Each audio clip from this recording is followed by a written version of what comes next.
Welcome to the 143rd edition of Make Pro Wrestling Majestic again. I am Tiger Hay. And I'm Peanut Gallery. So, we're going to get right into the drama, and a lot of it is AEW. I don't know why, but this week just sort of turned the dial with the drama within AEW to the nth degree. I'm assuming we're waiting until next week for all the drama for WrestleMania season. Yes. So, AEW. This new COO is essentially taking on 20 million responsibilities. Mm-hmm. So they hired this person.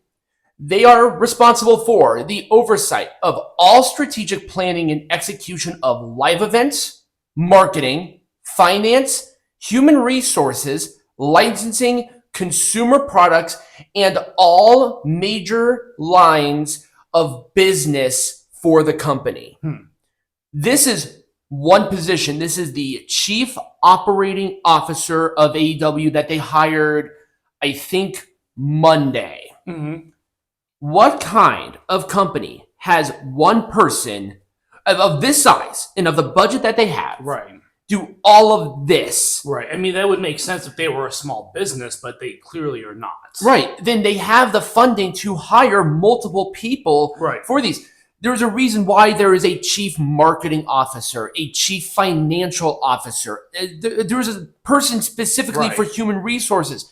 This person is taking on, at the very least, 5 jobs, including chief operating officer. Right.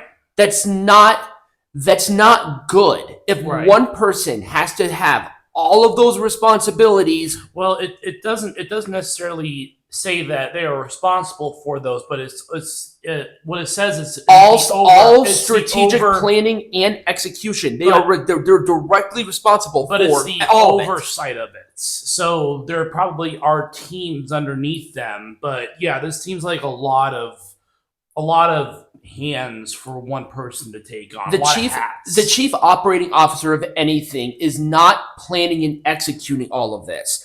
Now, they might have a hand on the planning part and overseeing the performance of these resources, but they are not the person directly responsible for every nitpicky thing. Right. That's not good.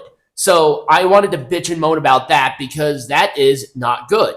Another thing of AEW, which I think all of the cult should be fucking worrying about, and they're not, is that moving forward, AEW pay-per-views are not going to be on BR Live anymore. Okay. They are going to go to Triller, which was known as Fight. Oh, okay. Here's the problem with that. And I think this should be an indicator of the state of the relationship between these two companies. Yeah. Guess who is the owner and operator of BR Live? Isn't that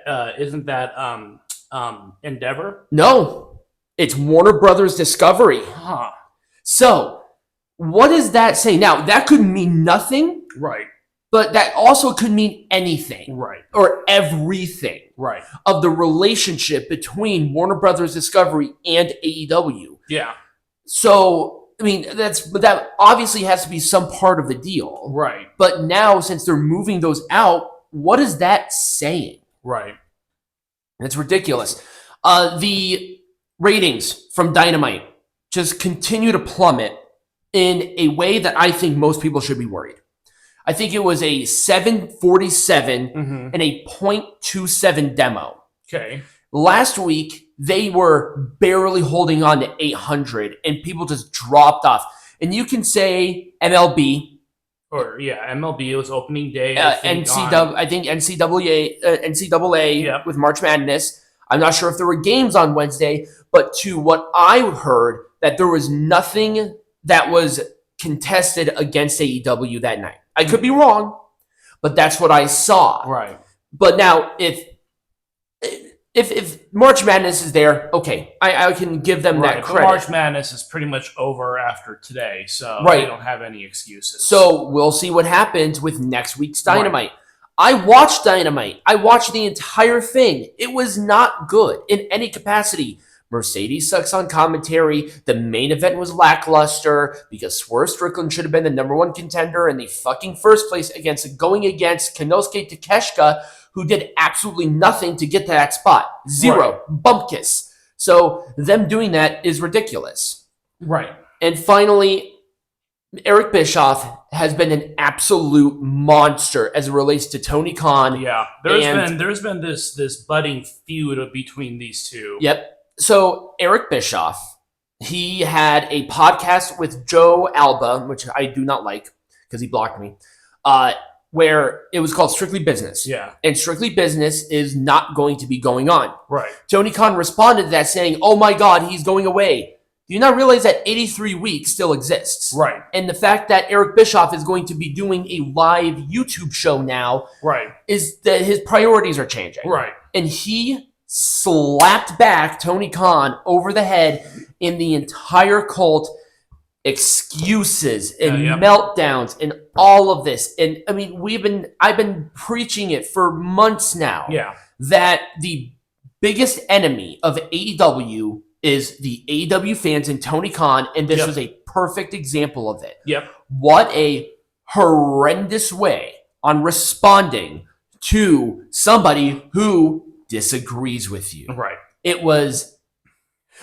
Think of Triple H doing that. Right. Just getting on Twitter and having a moan or praising, oh, a big detractor is no longer going to be doing a thing.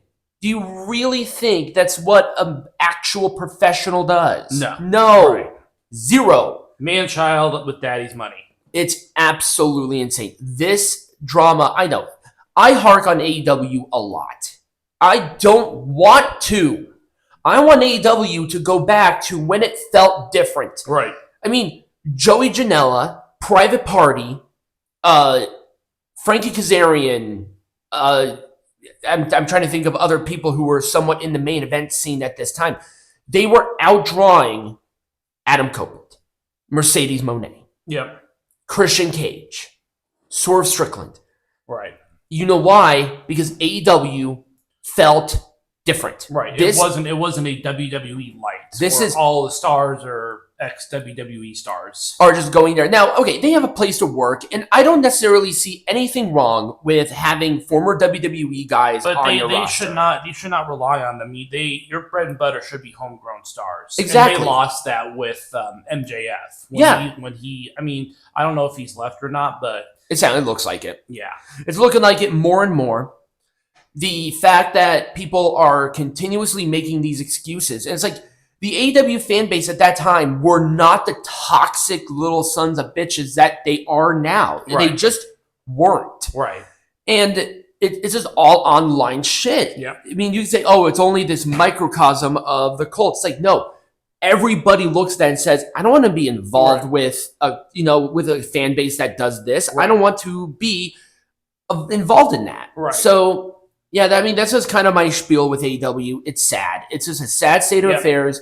Hopefully they can get back on the ball here after WrestleMania. Generally, a lot of companies hit that big, nice, fresh restart around that time anyway. So maybe they'll do an okay build for Double or Nothing. I'm hoping and praying. I want the card to be good enough that I have an excuse to go. The card just doesn't feel good enough. Well, we don't know any matches yet. No, I mean for Dynasty. The card just looks complete ass. Yeah, it does. So hopefully they'll do better with Double or Nothing. I'm not going to hold my breath, but I'm hoping they do a little bit better. That is my drama for this week. Let me know what you think. Let me know if I missed anything. Sometimes I miss shit. So, Peanut Gallery, there was a lot of news. There is a lot of big interviews, of course, right before WrestleMania season. I'm sure next week would be a lot if we were doing the news, but hey, let's focus on some news. Perfect.